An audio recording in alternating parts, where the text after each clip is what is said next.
Atong tukion ang sugilanon sa usa ka lalaki sa New Caledonia. Kini ang sugilanon ni Theodore nga nagauluhan ang punto sa pagbag-o.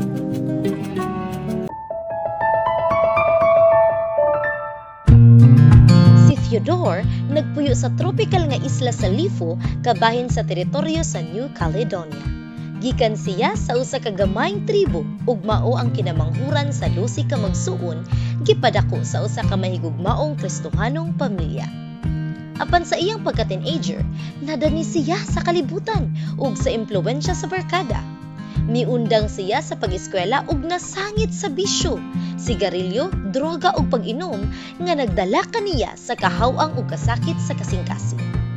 Bisan pa niini, nasayod si Theodore nga adunay kulang sa iyang kinabuhi. Sa ulahi, niapil siya sa gamayng grupo sa pagsimba ug nisugod pagpangita sa Dios.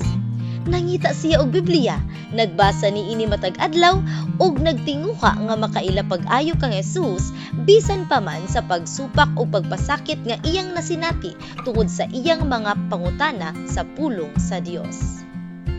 Usa ka adlaw, giimbitar siya sa usa ka paryente nga Seventh-day Adventist sa mga ebanghelistikong meeting.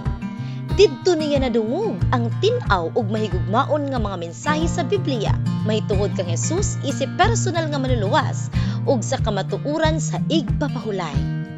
Gibati niya ang buhat sa Espiritu Santo ug gipili nga biyaan ang daang kinabuhi.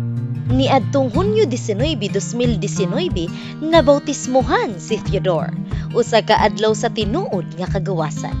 Bisan pa nagpadayon ng iyang pagpaayo gikan sa bisyo, wala na siya nag-inusara. Gibuak sa Dios ang mga kadena sa pagkaadik ug gihatagan siya og hingpit nga pasaylo. Sama sa iyang giingon, ang dili mahimo sa tao, mahimo sa Dios. Karon, ang batan-on kaniadto nagsalig sa droga, nagsalig na sa pulong sa Dios. Nagabasa siya sa Biblia matag adlaw ug malipayon nga nagpaambit sa maayong balita sa uban. Ang iyang kinabuhi adunay bag-ong direksyon ug katuyuan ug ang iyang motto mao, salig sa Dios. Salamat sa inyong matinud-anong 13th Sabbath offering.